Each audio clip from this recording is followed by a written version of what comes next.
All right, Mountaineer Nation, we are back. I am so excited. We don't have to be talking about NCAA tournament stuff and coach leaving and hiring a new coach. We can get back to college football, my favorite sport, everything in the world of West Virginia University football. And it seems like it's so long, even though it's just been about 6 weeks or so, I feel like, since we were talking about West Virginia football. So I think maybe on the onset of this video, let's just do a kind of a quick recap of some of the things in case, again, you got caught up in the end of the basketball season and everything that's been going on, so you kind of want to tune back in. First and foremost, I guess you could say, running backs coach Chad Scott left for Texas and was replaced by Larry Porter from the University of North Carolina. Inside wide receivers coach and son of former West Virginia head coach Blaine Stewart, left for an assistant position coach position, not a position coach, an assistant position coach position with the Tampa Bay Bucks, and was replaced by Logan Bradley just last week from Auburn. West Virginia unfortunately lost a few of its top recruits from the fall 2025 class, and I talked about that way back in December when it was just very worrisome about what would happen with some of these guys from this signing day class. And the biggest one, running back DeAndre Desanor, asked for release from his national letter of intent and instead went to NC State. Offensive lineman Aiden Buchanan, who once said, nothing can stop me, I'm 100% locked in, I was born to be a Mountaineer. Well, that was just something foolish that some 18-year-old kids say, and chose North Carolina, the Tar Heels as well. Jaleel Hall, wide receiver I really, really liked out of the Philadelphia area, asked for his release from his national letter of intent. I guess basically just reopening his recruitment. At this point in time, hasn't chosen another school to my knowledge. Also, wide receiver Preston Fox, coming into his 5th year of eligibility, unretired, and came back to the team, which was really good sign. I feel like good news for the program, at least on special teams. And also, head coach Rich Rodriguez made national news by half-facetiously banning TikTok dancing videos by any of his football players. So I've listened to a lot of Coach Rodriguez's post-practice press conferences, say that 3 times fast, from some of the press conferences from the assistant coaches, player interviews, and I have a few thoughts based upon what I have heard, what I've listened to from other podcasters out there, reading some of the articles that are out there in the ether. I would just say, number one, everybody lock in, buckle your seatbelts, because we are going to go through another wave of players departing the program via the transfer portal and another wave of players arriving via the transfer portal. Right before I got on this video, I guess what West Virginia's in on a wide receiver recruit from Stanford. So it's just it never sleeps. And after this spring showcase is over this upcoming Saturday, the transfer portal is going to reopen, and bam, we're going to see, I think because of the new roster limits that are going to be imposed because of the House settlement, 105 players who can be on your roster, don't categorize them anymore as scholarship players. Walk-ons will basically cease to exist. Even though we were only talking about 85 scholarship players previously, who were predominantly, for the most part, the ones who actually saw the field, you now have increased that 20 players.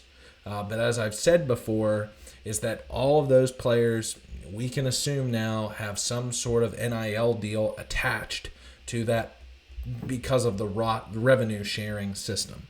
And listening to Coach Rodriguez and some of his interviews that he's done is going to set up the team from a financial standpoint very similar to what I feel like you would understand, be knowledgeable of from an NFL team. So players who are at starting positions are going to get paid more. someone who's, then the backups per se. How that'll be distributed between quarterback versus everybody else, we don't know all of the finer details just yet. Maybe we will know these things in the future, and if I can research some of that down the pike, I will definitely be bringing it to you here for this show, and we'll talk about it. But so I'd have to imagine most, if not all, of the 2024 walk-ons will depart. So, Caden Beiser, who earned a scholarship a couple of seasons ago, little brother Jackson, probably sayonara. Clay Ash, who was kind of like I don't know what you call those players, who not gray shirt, but preferred walk-ons. Judah Price, also an in-state kid, who were not scholarship athletes, but both taking part in competing at the running back position. I would assume everybody who you cannot remember or can dig up the research on Rivals 247 on 3 of recruiting rankings over the last few years, meaning they didn't get a scholarship, then they're not going to make the team. If they're not going to be part of that 105, they're going to be looking elsewhere. I also am keeping my eye on the Neil Brown recruited early enrolled true freshmen, rising redshirt freshmen, sophomores, and even third-year players. I don't think that West Virginia is blessed with so much depth to the point that they're going to, it kind of all depends, going to let go of some of their upperclassmen, guys that Rodriguez and the staff will need to try and go out for this upcoming fall and try and field the most competitive team. But I'm just very curious, is there's so many of these guys who have 1 year worth of eligibility. So what are you looking for to try and build for 2026? So do you keep some of those guys who are younger in their years, thinking that they will grow and develop as part of the system, kind of in the old, and if you want to call it old model of college football, we're just talking about 2 years ago, I feel like. So then I'm keeping my eye on any of the newly transferred in guys. That would be new. That would be wild. Somebody who, just basically come in for a vacation of trying to make the team. I don't know how that works in the NIL deal world of if, let's just take, for example, Braden Siders out of Wyoming. He's the first one that came to my head as I'm doing this. If Braden Siders says, this isn't for me, went through all the practices, I'm going to re-enter the transfer portal, or let's and go somewhere else. I think that's his prerogative. That's what he can do. So who knows if there's going to be any players like that who are part of this team as of right now of recording this video that won't be next week. And I have to, unfortunately, just think that this is just maybe my irrational fear as a West Virginia fan. I still feel as if there's a gut punch coming. You can't just feel this happy-go-lucky about the college football season and roster management and not expect something radical. Or something crazy. I mean, it was a gut punch for me that when C.J. Donaldson announced that he would be entering the transfer portal, I don't think any guy like a Jaheim White or a Nico Marchiol or Rodney Gallagher would, but yeah, especially Marchiol. Marchiol would crush me. But the other two, I would be really, really down in the dumps about. So, but, who knows? We really don't know. So I would just say all the players that you watch on the Saturday Blue and Gold Showcase, there is a very good chance that there will not be a very large percentage of them come the upcoming week. And then you're going to have a whole bunch of brand new faces to learn kind of over the summer where their numbers are, and we're really not going to get settled, I feel like, until the first game against Robert Morris. So secondly, moving on from really the roster management portion, which I still just, it's crazy to me, I feel like, how much involvement Rodriguez has in all aspects of the program.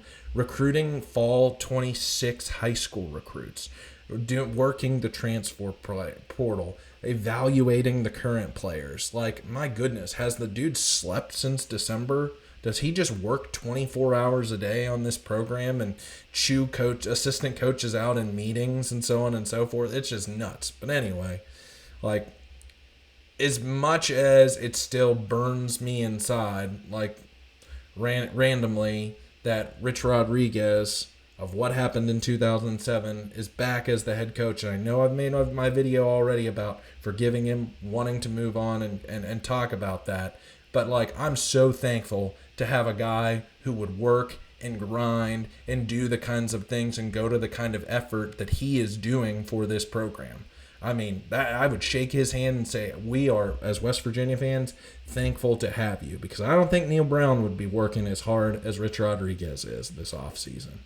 My goodness, just sounds like this man eats, sleeps, breathes like football and running the program. And he knew this, saying that the first offseason is always the hardest. So, number 2, I think that part segues well with what I'm saying. I feel like is the growing pains that you can kind of boil down to 3 different areas: athleticism, standard of effort, and quality depth on this team.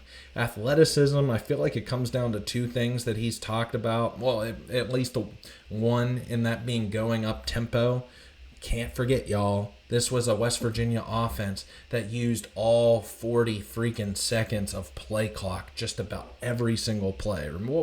How long was the first series, the first drive offensively against Iowa State? Like 10 minutes this year. There were only like 8 possessions each for each team. Like, no, that is not a Rich Rodriguez-led team.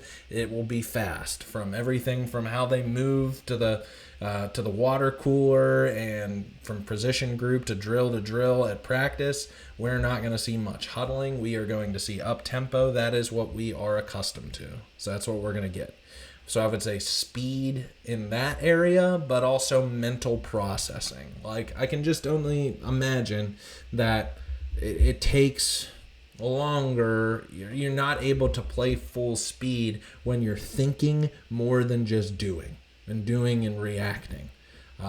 So whether that's coming off as slow at practice is just I'm trying to learn the position while trying to learn the system, so on and so forth. But maybe we'll see some not being the case at the spring showcase. I'm not sure, because we're going to see some individual drills. We're going to see some 7-on-7. That's really, he's kind of hasn't given the full script of what we're going to expect for the day, but it's not going to be a traditional game as we know it. So that's where I think, from the mental processing area, wide receivers against defensive backs, if they go as like a full, or if it's just going to be, the game we played in the backyard is called interception, Nico or Jalen Henderson or Scotty Fox throwing one-on-ones against D-back and wide receiver or something like that, but I don't know.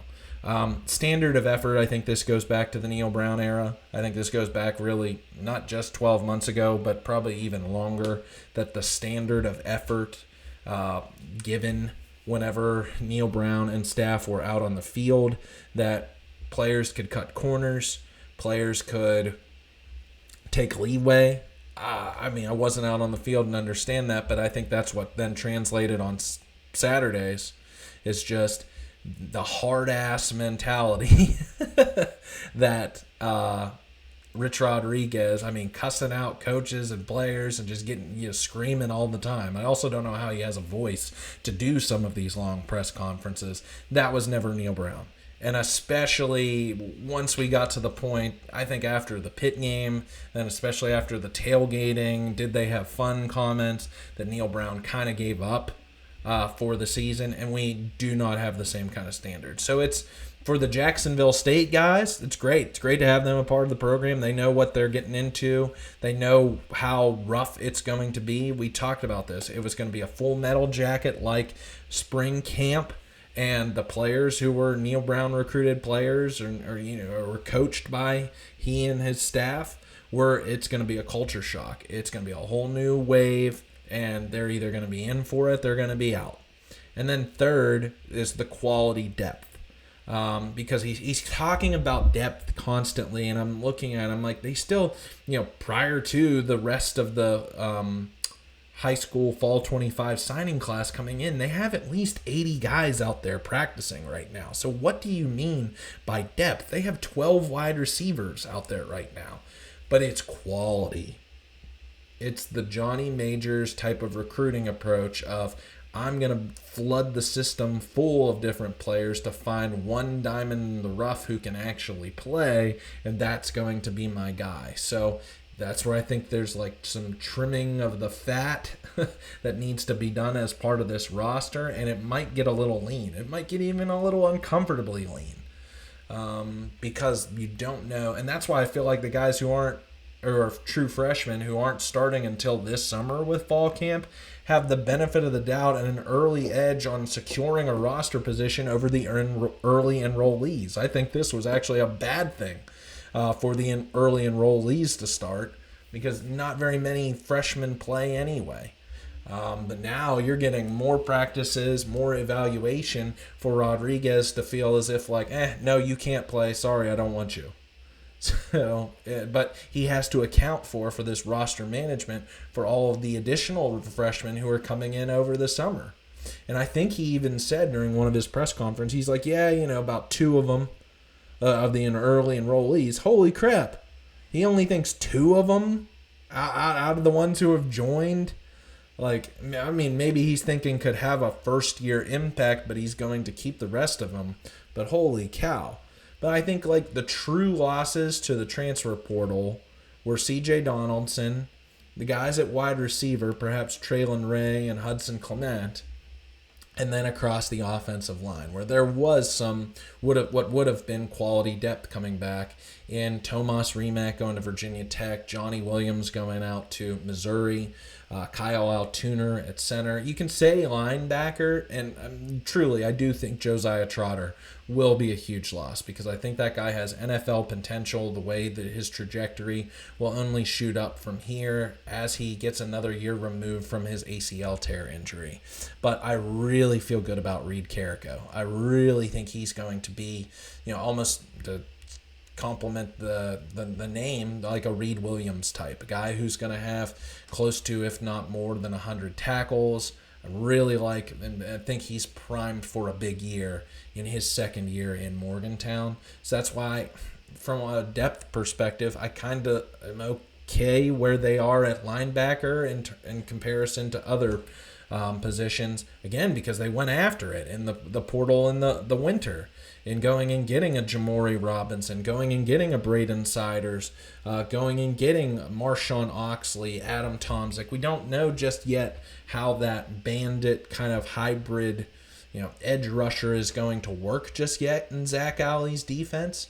But just, man, I look at that offensive side of the ball, and I just don't know about some of the, especially on the offensive line. But I'm going to come back to that for a second. So quality depth is where I'm sure Rodriguez would feel much more comfortable about saying, like, man, I have really high ambitions for this year, as if at the 2s and the 3s that there were some better players. And you can only do so much, I feel like, in the transfer portal and bring in guys who are going to compete to be your 1s. So that's what I don't know. I think that's a good segue to my third point is Rodriguez being overly critical about this team right now? Or should fans really set their expectations low for 2025? And I'm going to say, as I'm looking back at the schedule and I tinker with it, I feel like a lot of people do, taking a look at the roster for the fall, or the schedule for the fall, and playing games of like penciling in wins and losses. And I don't know what I don't like what I'm hearing. And I feel as if, all right, I think it's better to hear the truth and the honesty and the transparency from Rich Rodriguez, because that's the way Bob Huggins would tell it to you, rather than being lied to by Neil Brown like we were in 2021. And then I feel like coming into this past off season into season, and feeling really confident about this team, and it suck. So, but that may be just the way that it's been a while. It's been very many years, and really, I didn't want to watch anything that happened with Michigan during his time or in Arizona. I kind of almost forgot a little bit of the way how Rodriguez interacts, with media and so on and so forth. But he's like Huggins. I love his no nonsense, give it to you straight attitude that comes off as folksy, but authoritative. Like, you don't want to mess with Rich Rodriguez. Friendly and friendly. The way that he treats the media and listening to these press conferences, and I know he likes the attention. To have a press conference after every single freaking spring practice, come on. It's because he wasn't getting that back in the early 2000s before the invention of Apple Music and Spotify and YouTube and all of these other places now where podcasts where people like me talk about him on the internet. So to get this kind of attention and to like have people just eat this up every single day, yeah, he's going to talk to the media. And I love what he's saying. I love the approach. I love the hard edge culture, what he's trying to say about the, TikTok dances or things of that nature.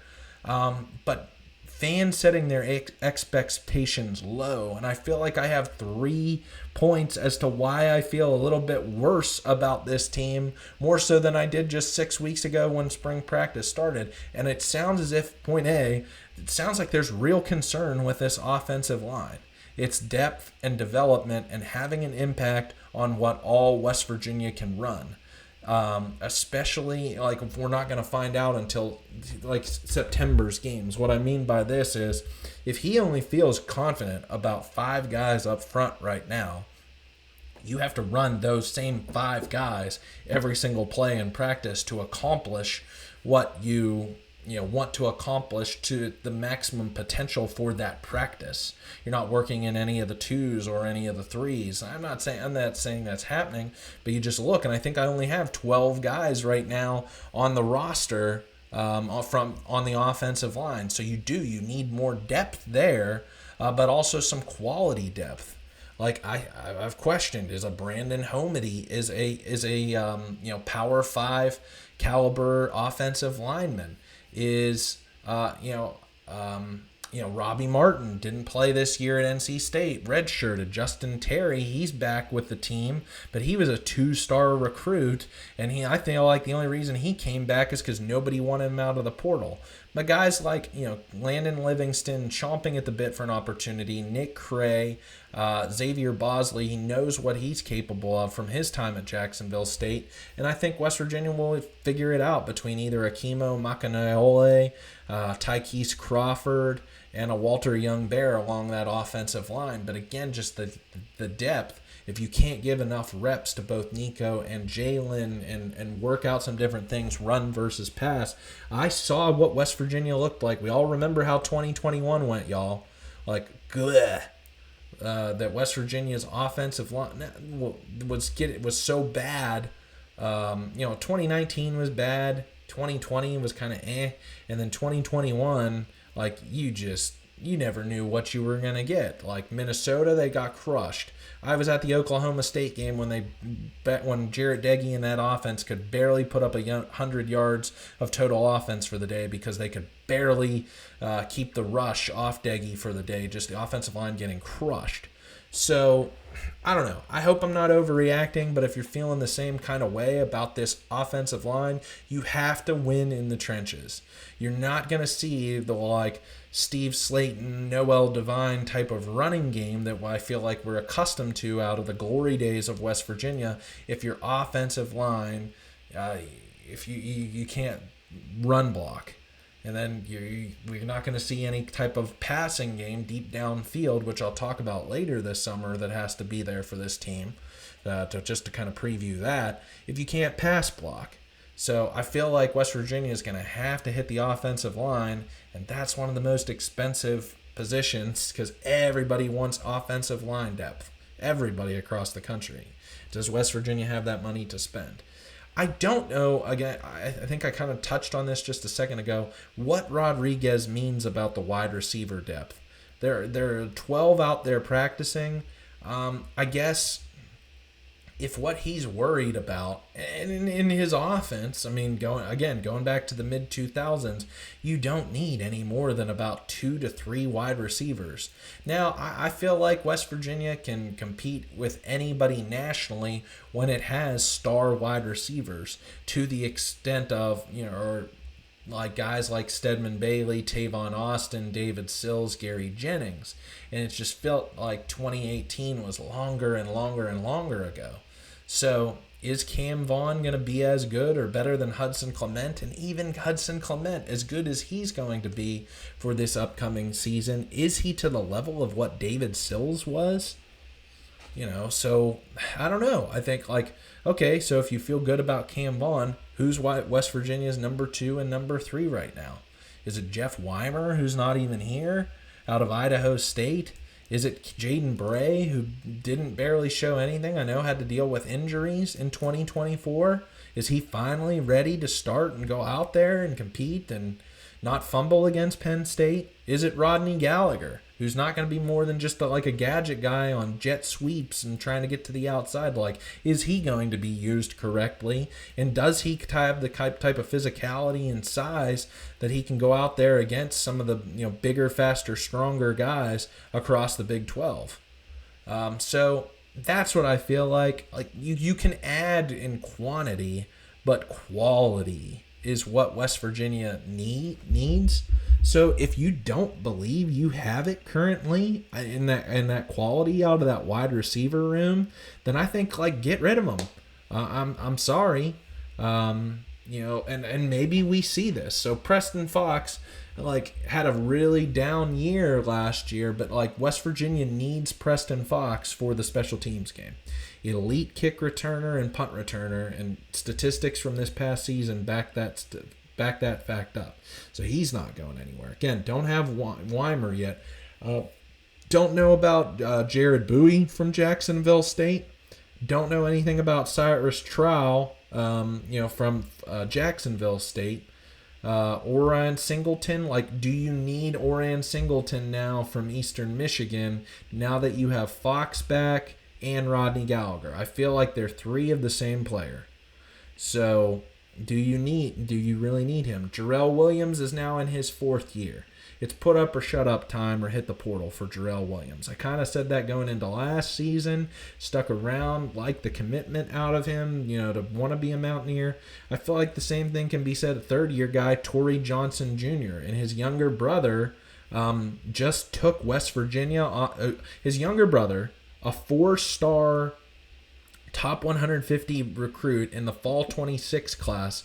Again, dad played for Rodriguez in the early 2000s. Brother plays for Rodriguez right now at West Virginia. He's been a multi-time visitor. Why would he take West Virginia off his, top 6 or top 8 of the schools that he wants to focus on recruiting?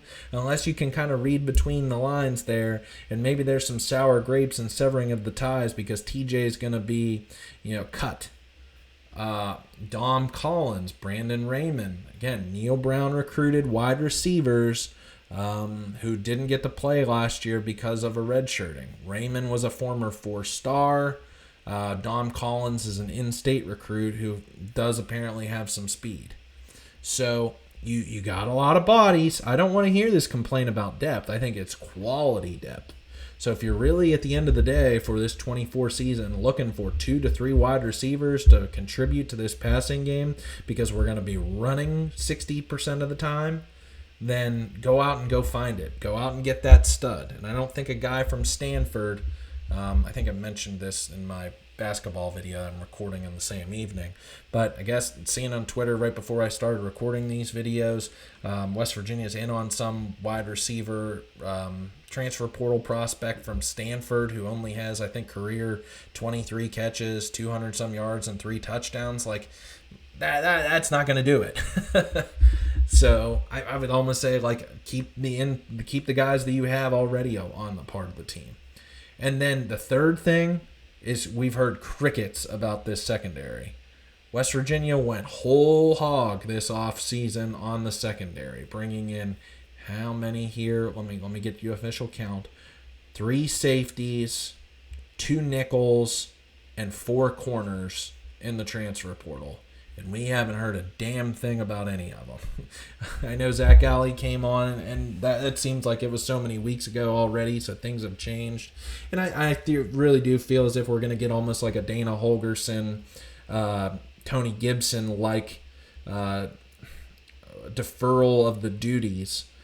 Just Rodriguez is going to own the offense. Alley's going to own the defense. So we need to hear more from Alley. How is this defense gelling? How are these corners? Because I think I tweeted this earlier this week is West Virginia followed up a mediocre 2022 season by finding an absolute gem, unanimous All-American in Beanie Bishop for 2023, maximized the potential on Malachi Ruffin in his last year of eligibility, had Aubrey Burks out there in the secondary, and also, got great contributions from Hershey McLaurin, Anthony Wilson, and Marcus Floyd to have a bounce-back 2023. So after a down 2024 season, can the same kind of thing happen in 2025? And who I've said it is, I think it's Michael Coates from Nevada. I think Michael Coates could be potentially, no, don't quote me here, a Beanie Bishop type of 2.0 for this team. So who are some of the guys that could be, the Malachi Ruffin figure? And then you're also replacing, so many guys in the at the safety positions. So there is a lot of work to do. And if it's going to be like, break down the dam, open the floodgates in the secondary like it was in 2022 and 2024, and you can't cover anybody out there, like that has me concerned. So I want to hear more about this secondary. I want to hear that they are learning from the coaching staff well, they are playing fast, that mental processing that I talked about at the onset of this video, and then I'm going to feel a whole lot more comfortable about things because they've added a lot of bodies. Again, that quantity, kind of a theme for this video. You have the quantity, now find the quality. So what am I watching for in this spring showcase? Now 31 minutes in on a rant. I think, I'll give you three things. Because I don't know if there's going to be a lot to take from this. I said this year ago, whenever it was my first video for this channel talking about the spring game, I would love it if this would become like a West Virginia State Fair, bring in Marshall and have a spring scrimmage. It doesn't count against anybody's record. Phil puts butts in the seats. You can scout some guys on Marshall's team. I mean, they had a projected now first round draft pick for this upcoming month's NFL draft on the team last season. Could you imagine if West Virginia would have had, I think his name's Mike Green? But no. And like Syracuse and Colorado tried it and the NCAA shut that down. But anyway, so I don't even know what we're going to get out of this spring showcase, but I hope everybody who goes has fun, enjoy the I hope it's also like good enough weather that you don't have to bear any of the elements out there. I know the forecast calls for rain, can take in some of the concerts that they're going to have out in the parking lots. The spring game's awesome. I'm so sad that I've missed it now, the ongoing this year for the last 3 years because of work conflicts, because I just love that. And also when you can kind of do a double feature with the baseball team, and they're going to have a series this upcoming weekend at home against Utah, so you can go over football, basketball, get lunch somewhere in between, and have a good time in the city of Morgantown. But as for the game itself, I mean, always number one. So my first point is 1A and 1B. Some semblance of a two deep that will then, as fans, cross-reference with the summer magazines. I'm a Lindy's guy. Summer magazines and what's submitted at Big 12 Media Day. So, we can kind of, cross-reference who we think will already be in the two deep by what we see on the field for the spring showcase.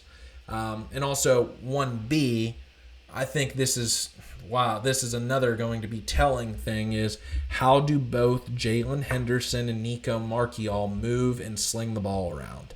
Because you might say, what really does the spring game matter? Who cares? It's just a glorified practice or something like that in front of fans. Well, I'm not that far away, or still old enough to remember when just 2 seasons ago Markial lost the starting gig at quarterback to Garrett Green based upon his spring game performance. People not saying just not seeing the field well, not throwing the ball on a few plays in the spring game. I'm not saying it wasn't the right decision, but how did that impact anything? Again, 2023, good year. 2024 kind of came back down to earth. But Markial is now going into his 4th year in the program and first as the potential full-time starter for this program. So, man, how would things have been different if on that one day, April 20th, 2023, if he would have just had an extra large size bowl of Wheaties, had some spinach like Popeye, and he came out there and he was slinging the ball around like Will Greer? Would that have changed the narrative? Would we have seen Markial in 2023 as the quarterback? We don't know. But that's what I mean to say is I don't want to hear it from Mountaineer fans if Nico has, the same kind of performance in the spring, and it's like, just absolutely, you got to go with Jalen Henderson. You got to go with him. We can't put so much credence into a spring game that's the end-all, be-all, like, bam, you got to have this one guy as I want to see them both.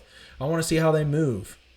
Is Henderson fully recovered and moving really well? Does he, from his injury that he didn't play last season, how do they both look with kind of like a command of the passing game if they're just going to do a 7-on-7? Again, how do they sling the ball? How do they look? Because quarterback means so much for the West Virginia offense. And I think I'll just save what my thoughts about the quarterback position for later in the summer. We'll make some good, content when it gets a little slow. But I just think this is going to be another data point in the argument kind of between the two of them and how do they look. Second thing I'm watching 3 guys in the secondary. I already talked about the secondary just a little bit ago, and I kind of feel good about the transfer guys that Rodriguez and staff have brought in. But I'm going to watch 3 guys who are part of this team last year, and they're 1 senior, 2 sophomores. Jacoby Spells, a guy that I can't give up on for some reason. I don't know if it's because of he's an American Heritage High School 4-star recruit. Like West Virginia doesn't, especially through the new Neil Brown era, those 4 stars were few and far between. So I'm not ready just yet until he gives up on eligibility on Jacoby Spells. Had that interception in the 2022 Battle for the Black Diamond Trophy at Virginia Tech, interception return for a touchdown. Like I said, in 2023, when West Virginia found Beanie Bishop out of the portal, they maximized the potential with Shadon Brown as coach, mind you, in Malachi Ruffin.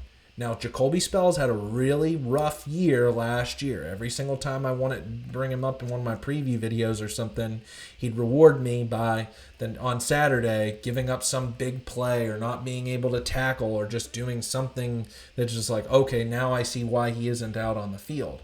So if he has this elite speed, he's finally healthy, all of these things, can this staff with a little bit of coaching help him kind of play up to his speed and not having to do so much mental processing perhaps?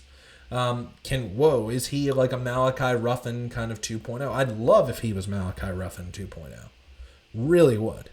Also Zay Jennings, a guy who was talked about, I feel like, by the recruiting staff so much. Came in there, made a few splash plays in the spring game last year, some nice tackling.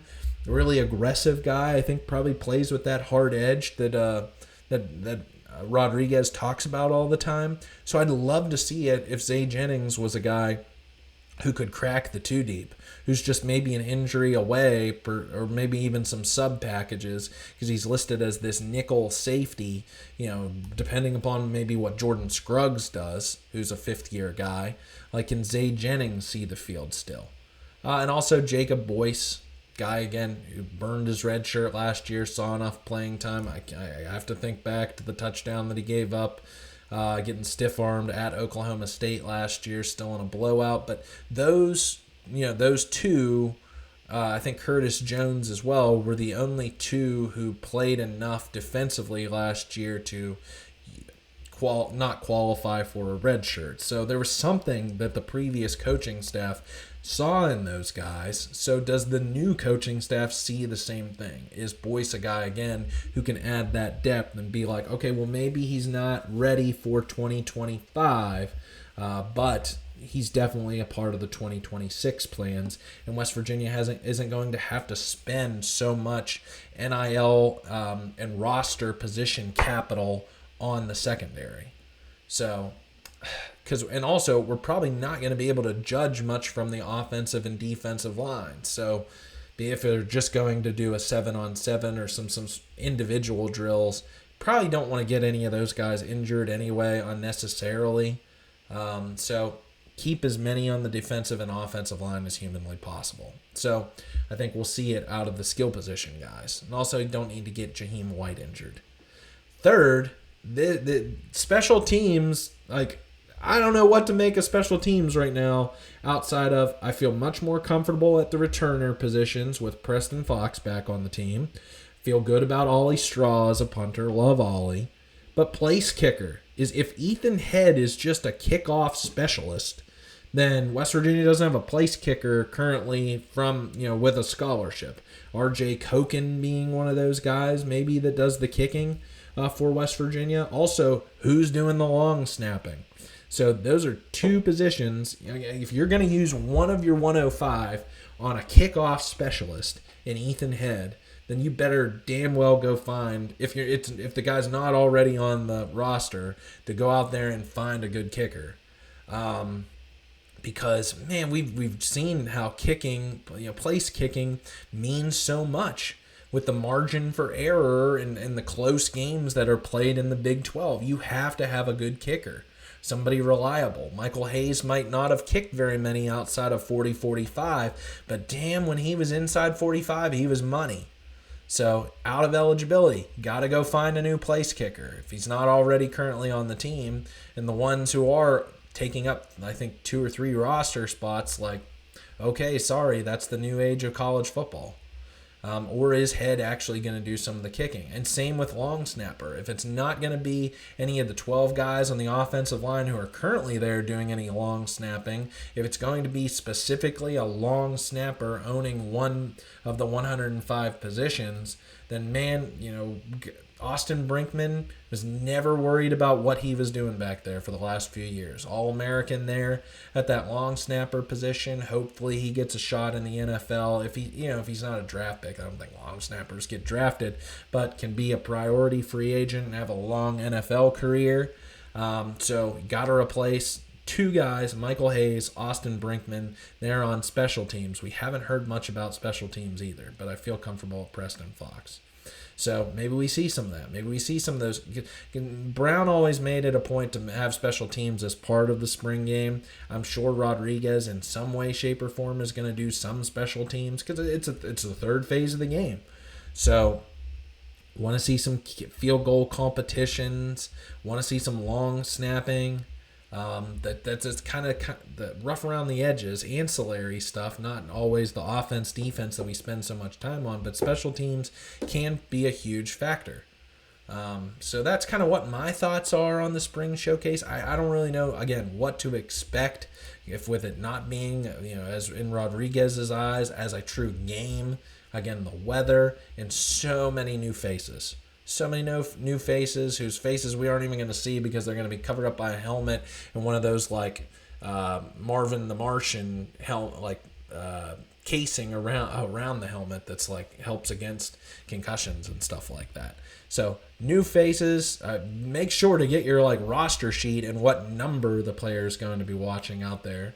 I hope it's televised as well, or at least on ESPN Plus or something for us to, as fans who can't be there in attendance, to watch. And then, a lot of coaches as well. How animated is Rodriguez out there, or is it going to be a little bit more fun, interactive with the fans, stuff like that? So, love to know your thoughts, especially if you're going to the game on Saturday. Please make that donation to WVU Children's Medicine. That's odd, amazing hospital there in Ruby Memorial Hospital. So please donate to that. I hope everybody who goes to that game in person has a wonderful time and stays dry out there, enjoys it. If I could be there, I would be there, definitely. Probably with one of my good friends and my dad. So would love to see you, especially for this upcoming fall, but would love to see you if I was going to be there on Saturday in Morgantown. But enjoy. Leave your comments here, how you feel, good, bad, or indifferent. And please like this video so more Mountaineer fans can see it across YouTube.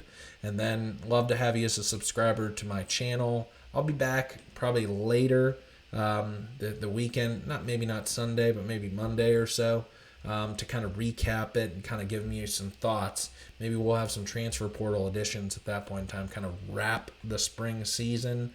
Maybe I'll wait for the rest of the week. I don't know just yet what I'm going to do. Because it sounds like there will be meetings conducted by Rodriguez and staff with each player, basically to say, hey, you're on the team, and then what West Virginia does in transfer portal recruiting from there on out. I don't know how much of it will be done next week or if that's going to be extending through the whole month of April, because then May is going to start like rising senior high school visiting weekends and camps and stuff like that. So it's crazy. It never sleeps. Recruiting never sleeps. So it's a wild time, never a dull moment, as I like to say. So tell your friends, tell your family, tell your dog that I do this each and every week, and I have a lot of fun doing it, and I really appreciate you tuning in. So thanks, everybody. Hail West Virginia. Let's go. Spot the ball.